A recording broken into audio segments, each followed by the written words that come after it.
Waldham College, Oxford, and earned his PhD at Cavendish Laboratory in collaboration with Hitachi Cambridge Laboratory. At present, he is in the group of Professor Maurice Skolnick at University of Sheffield, and he has been in 2003. His research interests mostly concern coherent optical control of excitonic and spin states in semiconductor quantum dots. So I'd just like to make a few acknowledgements. So essentially I'm going to summarize about the last 4 years of my life in this talk, but I've been helped out by all of these people here. I'd like to give a special emphasis to 2 PhD students who've been working with me, Stephen Boyle and Roman Kolodka at the University of Sheffield, and also just to highlight the UK IERI, who are kind of a UK equivalent of the US Indo scheme that are organising this conference.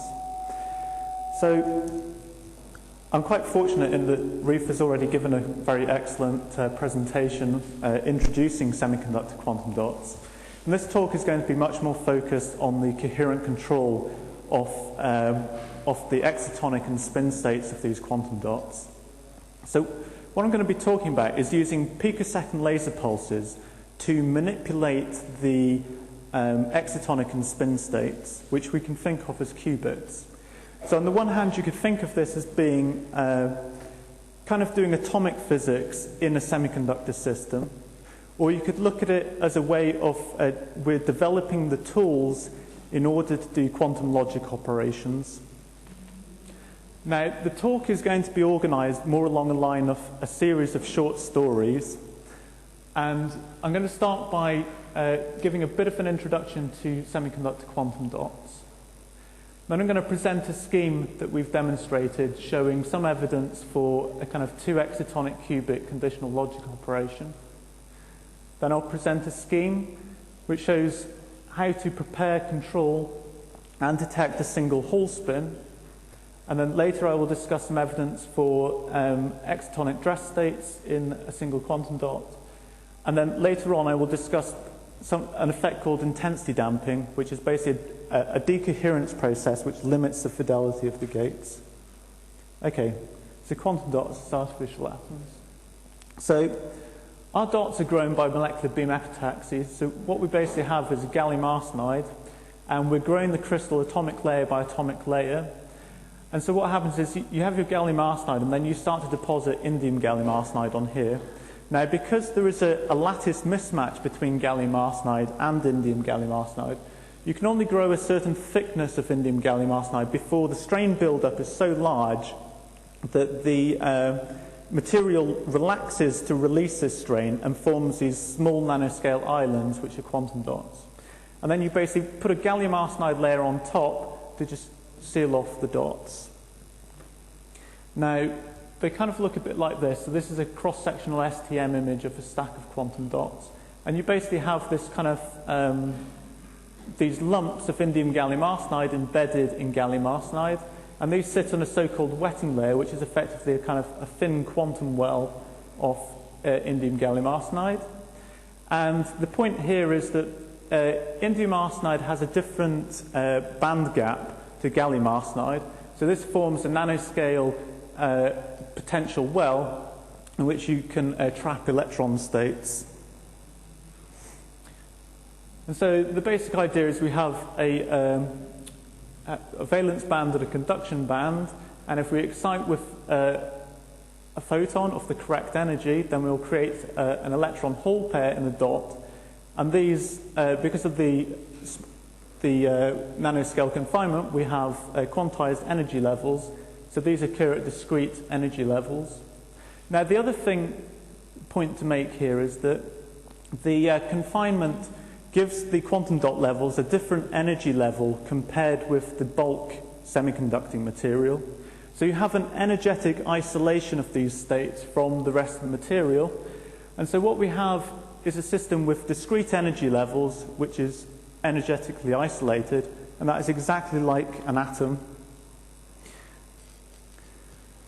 So because this is like an atom, it will have a coherent light-matter interaction, which means that we can, if we excite these states with laser pulses which have a time duration which is short compared with the coherence time of these states, their dynamics will behave in very similar ways to atoms.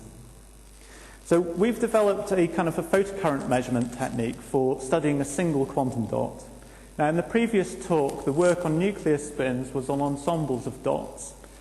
And if you work with ensembles, you've got many dots that can contribute to the signal, and this makes it much easier to measure.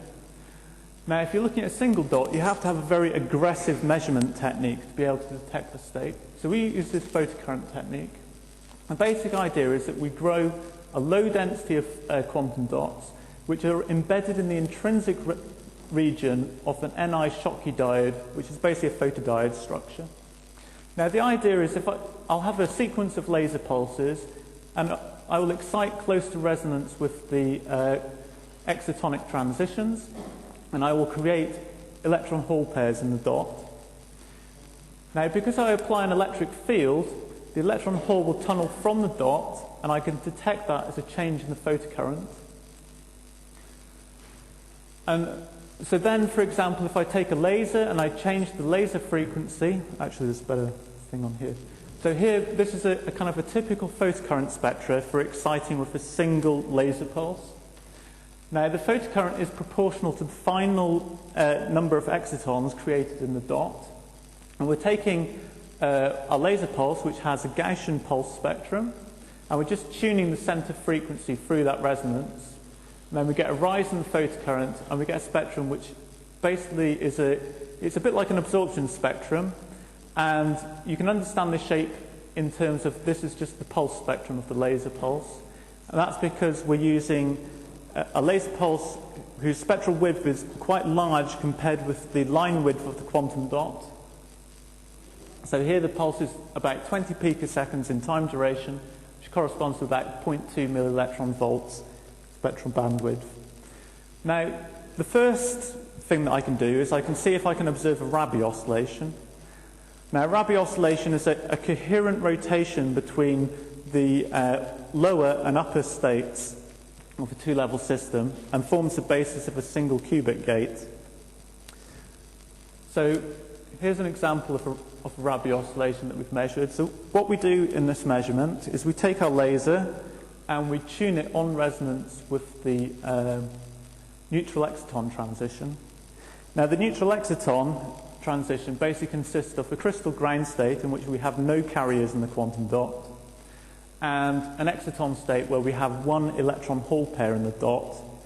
And we can consider this as a qubit because we can label these states 0 and 1. So we start off in the ground state. We tune the laser on resonance. And then what we're doing is we're just measuring the photocurrent, which is a measure of the final exciton population, as a function of the incident power of the laser pulse. So what we're doing here is we're not changing the time duration of the laser pulse, we're changing the Rabi frequency of the pulse. So as we change this, we see this oscillation. And you can, if you think of this in terms of a block sphere representation of a single qubit system, where you have 0 and 1, we're basically doing a rotation about this axis. So I think that's a sigma x type rotation. Now, one way of understanding this is to say, okay, if I have a laser, if I have a two-level system, I have a lower state and an upper state, and I excite with a laser on resonance, then I start off in the lower state, and I will get absorption, and this begins to populate the upper state. But then because we're in this coherent regime, it's a reversible process. So we basically get an oscillation between stimulated absorption and stimulated emission. Another way of perhaps looking at this is to look at this in a so-called dress states basis. And here you can think of this, so in the excitonic basis we have two states that are labelled 0 and x, which are split in energy. Now, I can shift to a rotating frame and basically think of two states which I'm going to label 0 and x with the excitonic state, and with the number of photons in the control mode of the laser, which is n. Now, if in the on-resonance case, these rest states are degenerate, but when I apply the laser, I couple these two states through the optical transition, and I basically split them, forming these kind of a mixture of the two rest states, which is split in energy by the Rabi frequency. Now, I can control. Now, in the case of on-resonance, you have two superposition states, and by controlling this field and the time duration of it, I can control the phase shift that I apply between these two mixed states. And when I turn the laser off, I will have acquired this phase shift, and this gives you a rotation in the final state.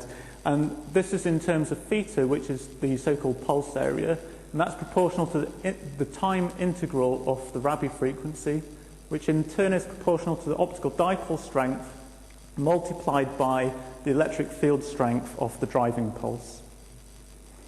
Now, of course, in a block sphere, this is a representation of the 0, 1. This is just it's a three-dimensional object. So you don't just want to do a sigma x rotation, you also want to do rotations in the sigma z direction so that you can fully manipulate this block vector. So one way of showing that you can do this is to do a so-called quantum interference measurement, or a sort of a Ramsay fringe type experiment.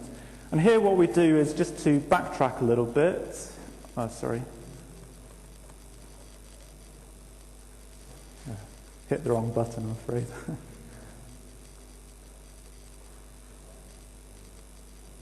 Okay. What I do is I take two pulses, and each pulse has a pulse area of pi over 2. So I'm going to set the power to be here. What the first pulse does is it rotates the block vector through an angle of 90 degrees. And this creates a linear superposition of the 0 and 1 state. Then I wait for a certain time and apply a second laser pulse with a pulse duration, with a pulse area of pi over 2. And this creates a similar superposition, but this time with a relative phase difference depending on the timing. And then you will observe an interference. So here we've got the photocurrent, which is the final exciton population, plotted versus the time delay. And we basically see now if you take a close-up here, you see an oscillation, which has the frequency of the time delay, and this decays with an envelope.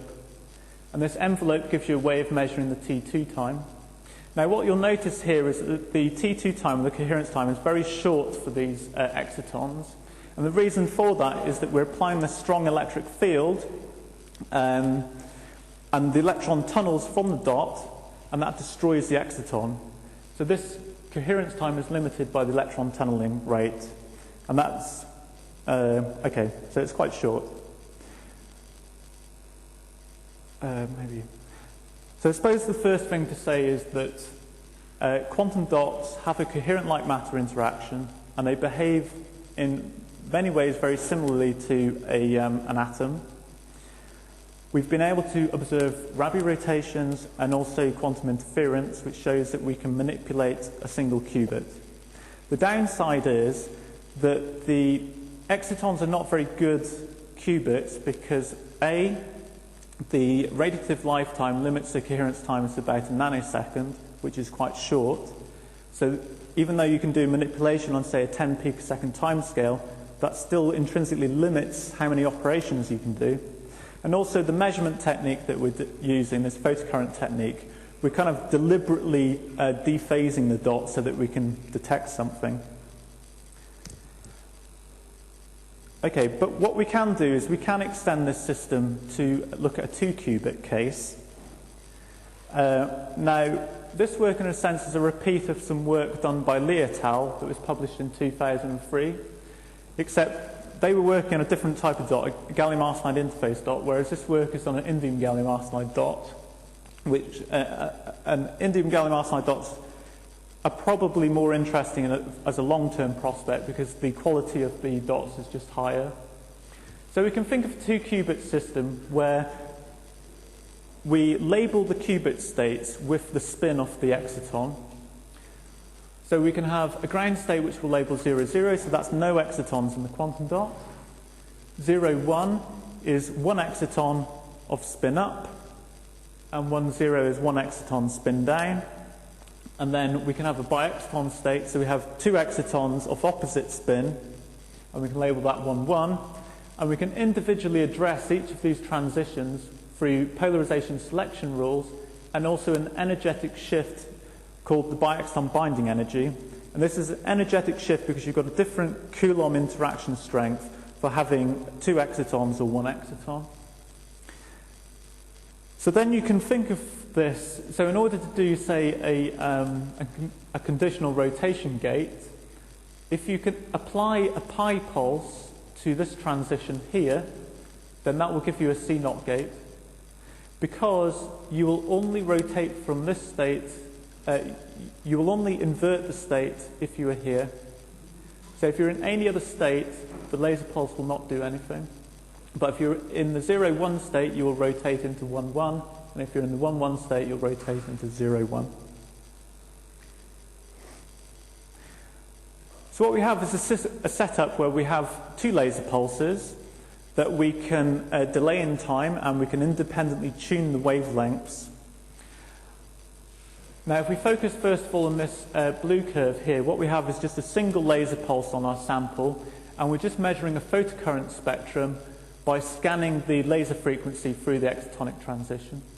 So what we get is one main peak here, which is the neutral exciton dot we're interested in.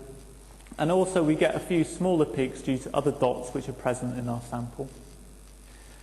Now if we take the first pulse and we tune it on resonance with the neutral exciton transition, and we set the pulse area to pi so that we create an exciton, and we set the polarization such that we create an exciton of a certain spin, we then take a second laser pulse which is delayed in time so that there's no temporal overlap between the 2 pulses, and then we scan the frequency of that second laser.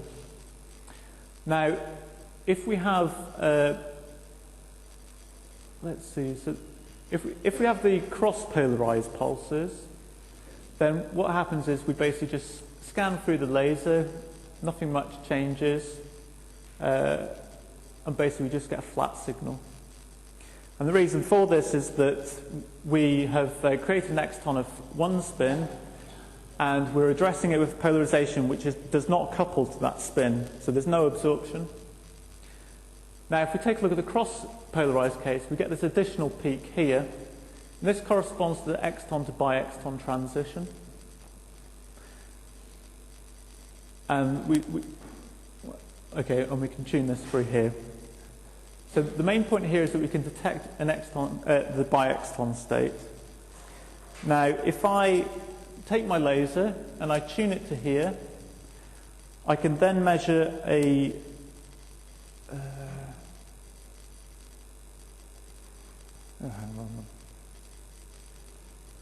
okay. So I take my second laser pulse, I tune it to the exciton to bi-exciton transition, and then basically I measure the photocurrent as a function of the pulse area of this second laser pulse. And when I do that, I will observe a Rabi oscillation between the exciton and the bi-exciton states. Now, because I can see this oscillation, but I only see it if I have all the selection rules set up, what this is basically showing is that we've got the exclusive OR truth table kind of demonstration of the 2-qubit gate. Now, what we haven't done yet is to demonstrate that you can take a superposition state and transform it into an entangled state and vice versa. But we have made this first step of showing that we can get the kind of truth table type operation. Okay, I'll move on to our work on the optical control of spins. Okay, the problem with excitons is that they have very short coherence times, limited by the radiative lifetime. But the advantage of them is that they've got this very strong optical interaction, which means that you can manipulate them very quickly on picosecond timescales. And in a sense, the reason that you have the short coherence times is because you have this strong interaction. Now, on the other hand, spins potentially could be excellent qubits because, as we've seen in the previous talk, they have the potential for coherence times in the sort of millisecond timescales. So, however, in order to control an electron spin using things like electron spin resonance techniques, using radio frequency pulses, the speed of the operation that you can do is limited by the Zeeman splitting that you can achieve. So it's intrinsically going to be relatively slow compared with the optical picosecond control. Now, if you could come up with a system whereby you could have an electron spin as your qubit, which is very robust, and then you can manipulate the electron spin using the charged exciton or trion states, then you could get a kind of best of both worlds situation. So you could get the fast control of excitons plus the long coherence times of an electron spin. So we came up with an idea for not really looking at an electron spin, but looking at a Hall spin. Now, the problem with looking at spins, at least until recently, is that you need, first of all, a method to initialize the spin state. You need a method to be able to detect that spin state so that you can evaluate whether you have or haven't done your operation. So what we have here is a plan for initializing and detecting a single Hall spin, and it goes something like this. This is our device, so it's this photodiode structure. We're going to apply an electric field such that the electric field that we're going to apply is such that the electron tunneling rate is quite fast, but the Hall tunneling rate is quite slow.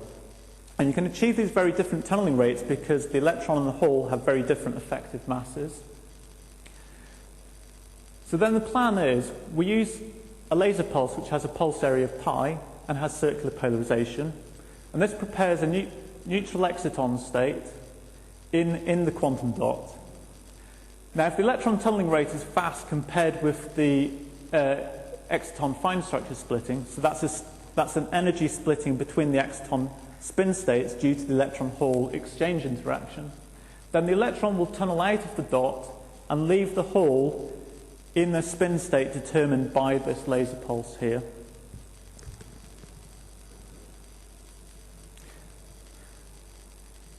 So the step 2 is we wait for the electron to tunnel out. And then in order to detect this, what we're doing is a kind of a spin-to-charge conversion using a second laser pulse. So we have a laser pulse which will have a pulse area of theta. And if it's oppositely polarized to the first pulse, then it's possible to create a positive trion in the quantum dot if you've got the energy tuned to the positive trion transition.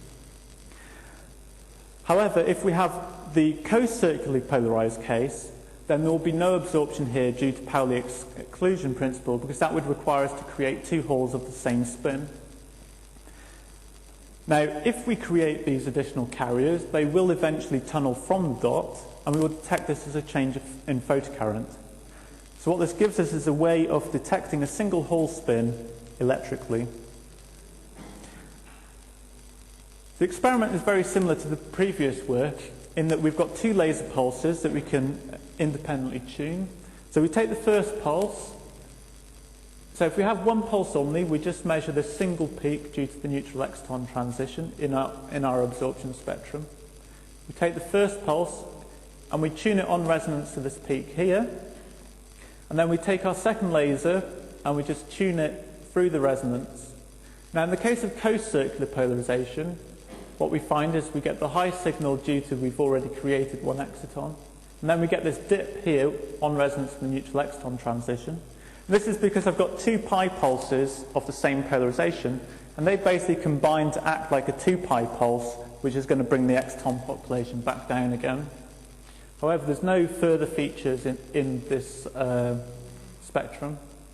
If I look at the cross-circular case, then I find a flat response at the neutral exciton transition, because to absorb on the neutral exciton transition, I would have to create another, I would have to add another exciton into the dot, and that is energetically shifted from this resonance. So it's no longer in resonance, so that will not happen.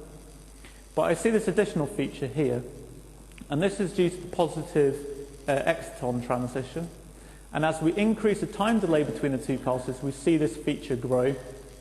And we see the feature grow as the electron is tunneling from the dot. Now you do get some additional signal, some peak in the kind of the wrong polarization. And this is because the spin preparation process is not perfect. So there is a possibility of creating the wrong spin state. Now we can use this to make a time resolved measurement of the Hall spin. And we do this by, we have one pulse tuned to here to prepare our exciton. We have the second pulse tuned to the heavy Hall to X plus transition. And then we just measure the photocurrent as a function of the time delay between the two pulses. And what this does is it gives us a time resolved measurement of the Hall spin. So here, for example, we have the correct Hall spin state, which just increases due to electron tunneling, and then slowly decreases due to the Hall spin, the Hall tunneling. Whereas with the incorrect spin, we also get a slow rise, but to a much lower level. So what I've shown you so far is that we are able to prepare a single Hall spin, which is a kind of a single shot preparation of the spin, which is triggered to our first laser pulse. I've also shown that we can detect this single spin, and we can, but it's also a detection that we can get time resolved measurements on a picosecond time scale. What we can also do is show a kind of a partial demonstration of a quantum logic gate. It's not a general quantum logic gate, but it's basically a sigma Z gate. And it's going to work something like this, at least in theory. So we have, for the whole positive exciton state, it's basically a four-level system. So we have Hall spin down and Hall spin up here, and then we have a positive exciton with, these are the electron spins, which we can label them by. And so these are connected by sigma minus polarized light and sigma plus polarized light. Now if I just shift to a dress states basis, so by that, what I mean is I'm just moving to a rotating frame to remove this energy difference between the exciton and the Hall states. And if we imagine that we start off in a superposition here, then what happens is the one state, so I'm going to have my control laser, and it's only going to couple one of these two-level transitions. So this is acting like two independent two-level transitions. I apply my laser pulse. I dress the two states of one of the transitions. I apply a laser pulse with a pulse area of 2 pi. And what this will do is give us a phase shift of pi on the state that we have addressed. And that gives you a relative phase shift between these two states. And that's equivalent to a sigma Z gate, which is a non-general operation, but it's a kind of first step. So what we do here is,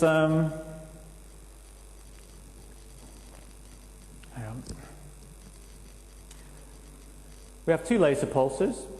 The first one prepares the spin, so that's tuned to here. The second laser pulse is tuned on resonance with the positive trion transition. We then measure a Rabi oscillation on this state. Now, if we have the cross-circular case, we get an oscillation like this. And in the case of 2 pi, that corresponds to our sigma Z gate. In the co-circular case, then basically we don't really get any signal at all. So what we have is conditional Rabi rotation. We're only driving the transition that we address, and that allows us to put a phase shift on it. Now, to further confirm this, what we've done is a series of measurements where we have our two pulses, and the control pulse, what we're doing is we're going to vary the polarization of this pulse. So we're going to mix it between being sigma minus and sigma plus polarization. And what this is basically showing is that the period of the Rabi oscillation changes as you do that. And what that shows is that only the sigma plus component of this control pulse couples to the transition because you've created a spin. Let me start again. If you create a spin in this direction, it is only going to be the laser. It's only going to be the circular polarized component linking this polarization to a trion, which will couple to this system. So if I vary the polarization of my laser pulse, I will change the period of this Rabi rotation because I'm changing the amount of light in the different polarizations. And so what this is showing is that this system is acting as a four-level system which behaves as two independent two-level systems.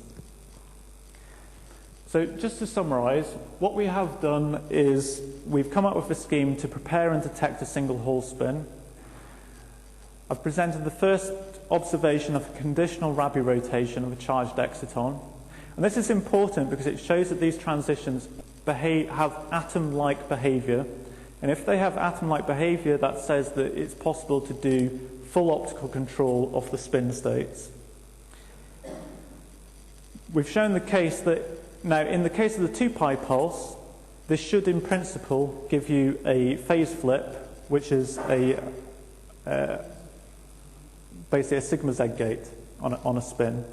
It's worth pointing out that recently there's been some very good work published in Nature by our competitors showing the full optical control of a single electron spin. And so that's published by, so the main author is David Press. Okay, how are we doing for time?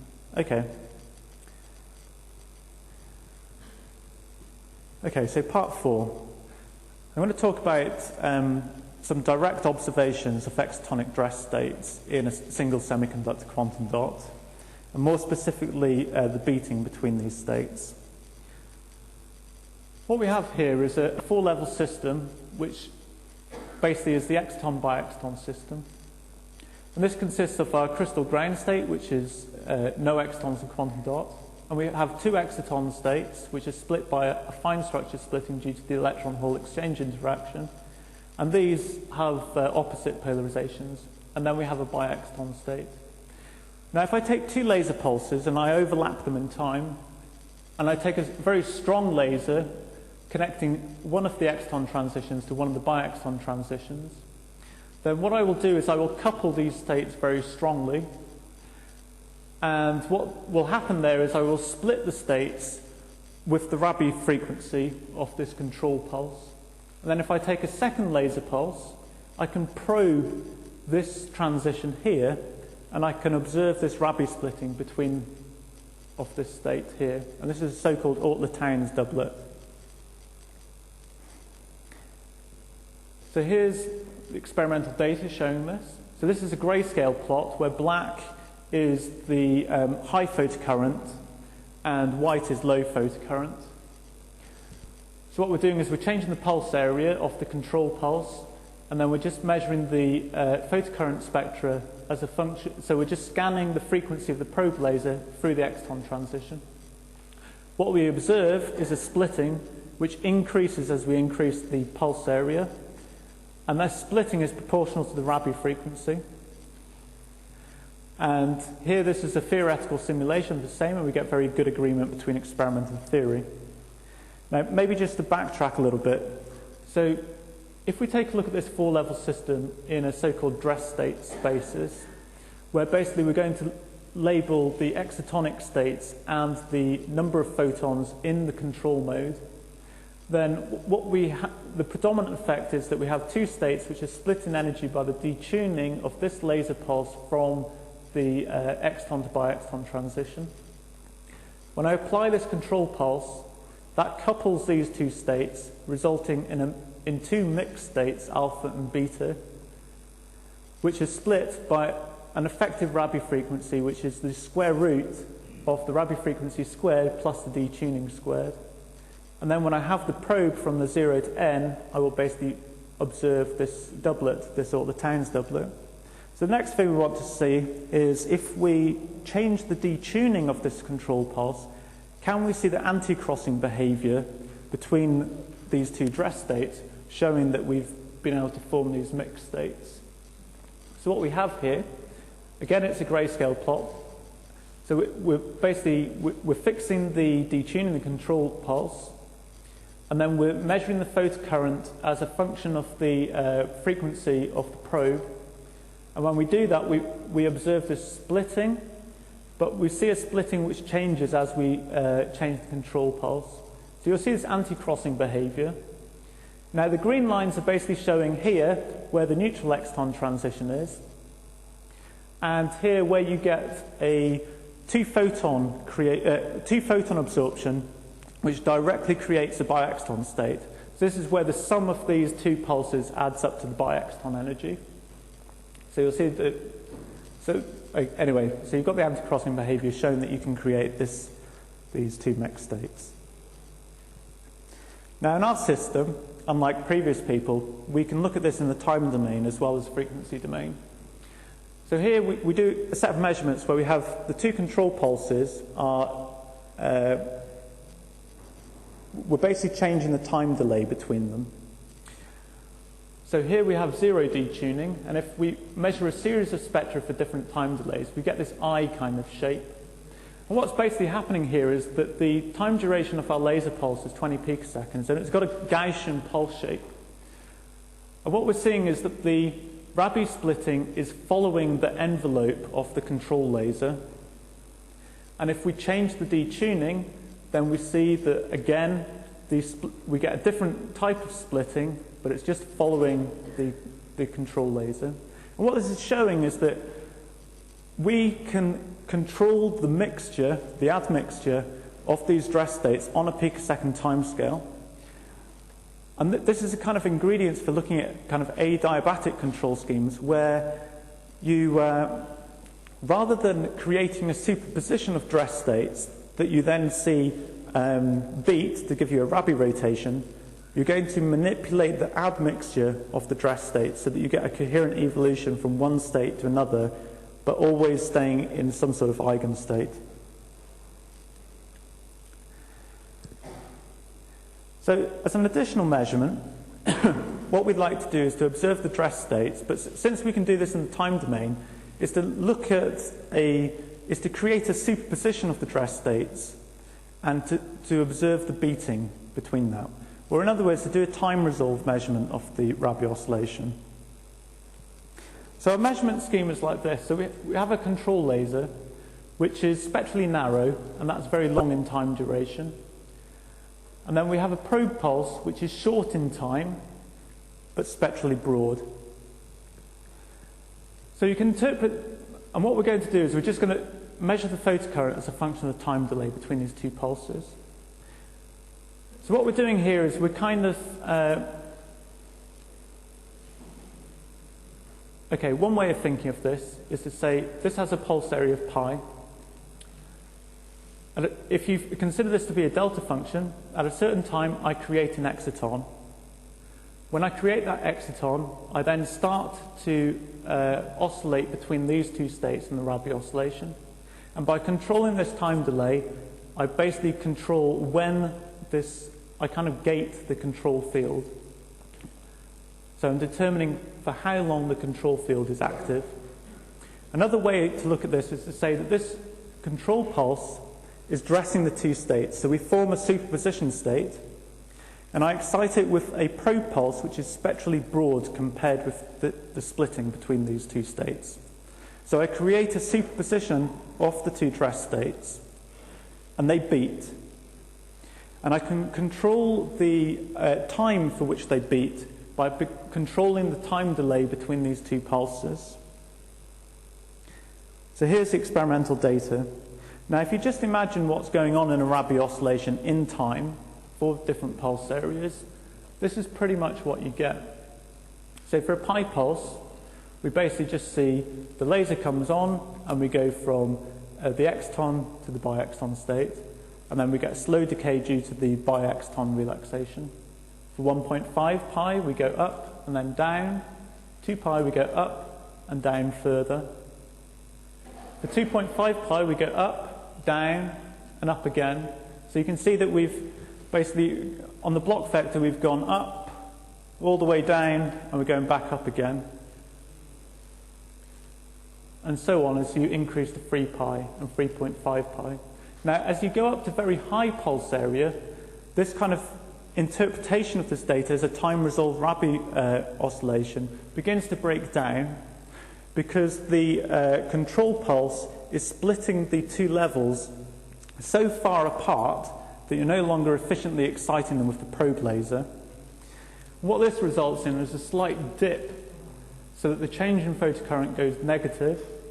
And this is an effect very similar to electromagnetically induced transparency, where you're inhibiting the absorption of the probe pulse by using the control laser. So just to summarize here, what we've done is we've taken an intense laser pulse to couple the exciton and biexciton states. And this forms a Nault-Latains doublet. We can observe this effect in both time and frequency domain. What we've been able to show is that we can control the Rabi splitting on a picosecond time scale, which means we can control the composition of the dress states on that kind of time scale. And this shows that the various schemes for adiabatic control of exciton and spin states are feasible. We've also done time-resolved measurements of Rabi oscillations in quantum dots. And this is quite important from sort of an aesthetic point of view, because previously people have measured them in terms of the incident power. So as you do this measurement, the power on your sample is increasing, whereas what you would really like to do is to observe this in time. So I move on to the final section, which is a kind of a work in progress. Now, as you'll have noticed in the first slide, the Rabi oscillation is far from perfect. So if we had an ideal single qubit gate or Rabi rotation, we basically oscillate and we go all the way down, and we just get a sine squared dependence. Now, because our dot interacts with its environment, we have a lot of dephasing processes going on, and this leads to this damping. So what we've done is we've explored what is causing this damping. Now, it's worth just backtracking a little bit and to think about an ideal two-level atom system. So we've just got two levels that we're going to couple by our laser pulse. And let's imagine that we just have constant dephasing times, constant loss of coherence. Now, here I've lifted a graph from this paper here, where basically they calculate what you should observe if that is the case. What you typically observe is that the oscillation goes up and then down, and it basically oscillates between two fixed values. So the point is that the loss of coherence occurs over the first cycle of this Rabi oscillation only. Now, the reason for this is if you've got a fixed rate of coherence loss and you've got a laser pulse of a fixed time duration, then the amount of damage to the coherence of these two states is fixed. It isn't going to change as I increase the power. However, what we actually observe is something where we get a very strong damping. So as we go to higher power, we are losing coherence. So what this is suggesting is that we have a decoherence process which depends on the incident power. What this indicates is that the quantum dot is not, strictly speaking, a two-level system. It's a two-level system that interacts with an environment. Now, in semiconductors, there's no shortage of possible candidates of potential dephasing environments. And for these kind of quantum dots, the principal suspects are the wetting layer, which is basically this quantum well on which the dots sit, and the acoustic phonons, or lattice vibrations. Now, just to make things fairly brief, what we've done is we've got experimental evidence to show that the principal effect is the acoustic phonon interaction. So a model is something like this. So this is what we have mathematically. We have a Hamiltonian, which basically consists of the Hamiltonian for our two-level system. So this is basically our ground state, exciton, and we're going to couple them through the Rabi frequency. We have a term which is just due to a bath of acoustic phonons, and these are the creation and annihilation operators, and this is just the energy of a phonon with the wave vector q. But the important term is this exciton-phonon interaction, where basically if you have an exciton, then you will create and destroy phonons, and this will slightly shift the energy of the exciton transition, and these shifts in the energy will contribute to dephasing. Now, the bottom line of this theory is that when you go through all of this, you basically end up with some density matrix rate equations, which have a term which is just due to the Hamiltonian, the two-level system, and then we have a term which is due to the acoustic phonons. And the only term for the on-resonance case, which is of any importance, is this term which is a function of the Rabi frequency, and this causes a dephasing. So this is a reduction in the electronic polarization of this transition. And you can calculate from first principles what this should be. And if you look up it in a book, you can find out what the speed of sound of is in gallium arsenide, and you can calculate what these values are. Okay, and then we can calculate what the rate is.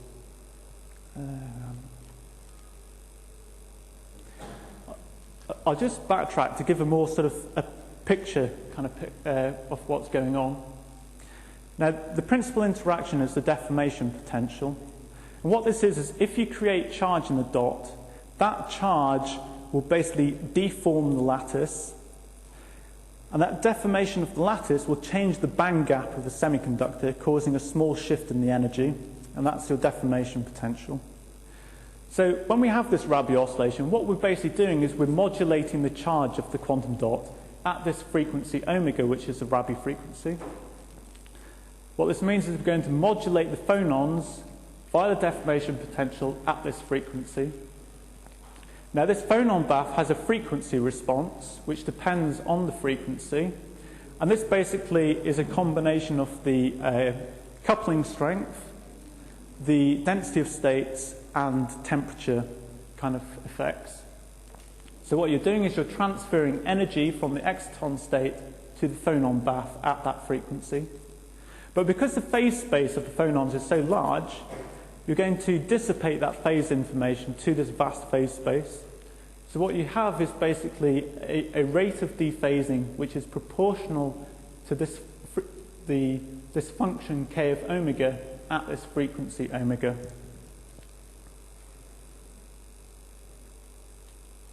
Okay, so our experimental proof of this is as follows. Here, we're looking at the neutral exciton transition, and we're just measuring the Rabi oscillations. So we're measuring the photocurrent, which is proportional to the exciton population, versus the square root of power, which is proportional to the pulse area. And we're doing this measurement for a series of pulses with different spectral widths, that is, different time durations. And if we plot these on the same scale, the first thing that you'll notice is that the frequency changes. And the frequency is changing because the Rabi frequency is proportional to the Fourier transform component of the laser pulse, which is on resonance with the neutral exciton transition. So as I increase the spectral width, all those other spectral components may contribute to the speed up of the pulse, but they do not help to drive the laser pulse. So we have this square root dependence in the frequency. Now, the other feature is that the envelope of this is independent of the spectral width. And this is telling us that the loss of coherence is a function of incident power. Now, if we think back to the two-level model, if we have constant dephasing rates, then if we have a faster control pulse, we should get less coherence loss. But in fact, the opposite is true. The more spectrally broad, the faster the pulses are, the more loss of coherence we will have. So in fact, it pays to go slower rather than faster. Now, if we do a series of measurements under the same conditions, but for many different quantum dots, and then we just rescale the pulse area to take into account that we have different coupling efficiencies, what we find is the Rabi oscillations are fairly independent of the dot. So what this is telling us is that the dephasing is an intrinsic property of the bulk material. It's not a property of the dots. Okay, here's a temperature dependent. So if you want to show that the dephasing is due to phonons, then you want to look at the temperature. So here we're going from about 15 Kelvin all the way up to 42 Kelvin. You can still see oscillations at about 60 Kelvin. And basically what you'll see is that at low temperature you have a fairly nice oscillation, but as you increase the temperature, the oscillation is more rapidly damped. One of the main points here is that when you go to the high power regime, the signal tends towards the same value, which basically is telling you that the coherence loss process is not due to the creation of carriers. This is just a pure dephasing process. Now, the red lines are fits the data. Now, the problem with trying to study this is that the rate equations do not have analytical solutions for this kind of thing. So usually if you want to fit to data and extract information, you would have an analytical solution. You'd fit your data to that.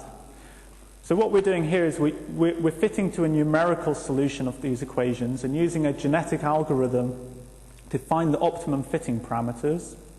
And then once we do that, we can use these measurements to actually measure this kind of excitation-induced dephasing rate.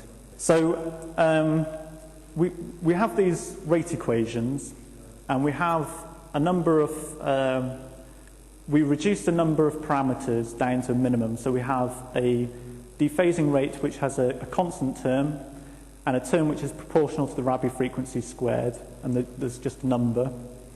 We also allow the amplitude to be a fitting parameter of the signal and the frequency. Then basically we put in these trial values and we calculate numerically what the solution should be. We compare that to the data to calculate a root mean square, and we use this as a fitness parameter in a genetic algorithm.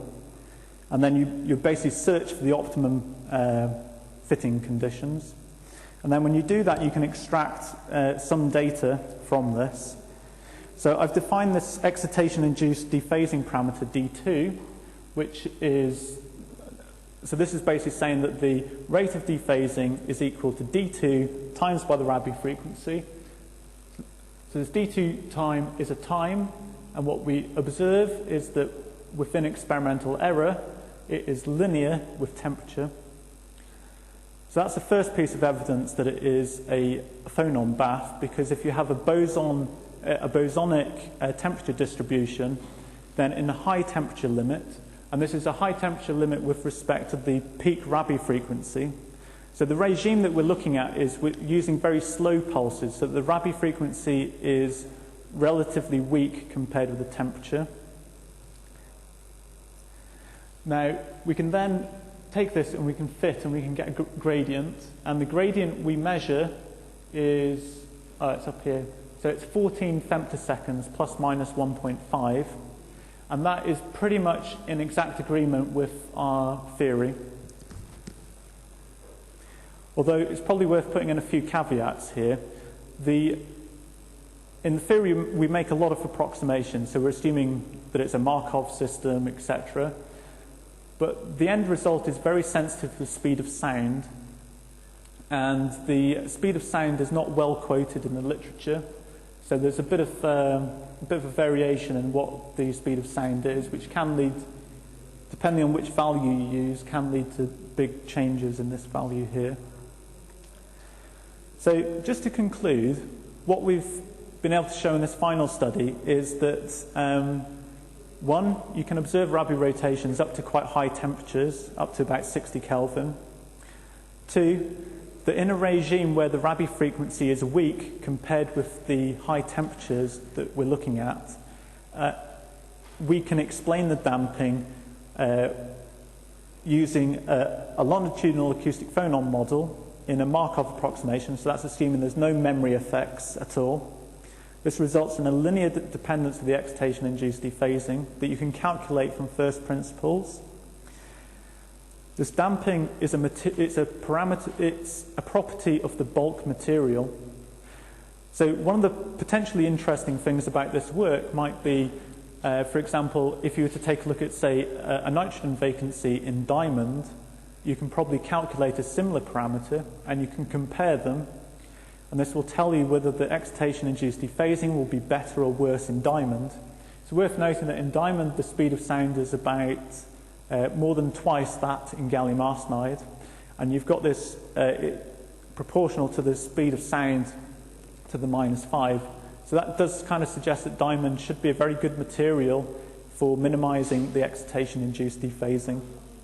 I think the other point here is that if you look at, for example, a Di Vincenzo checklist, they will talk about this ratio of the number of operation, the kind of gate time to coherence time, and that's a kind of a rough figure of merit as to how many operations you can do. But actually in a solid state system, because you're interacting with your environment, the faster you go, the more intense the driving field that you have to apply, the more coherence loss you will experience in that one operation.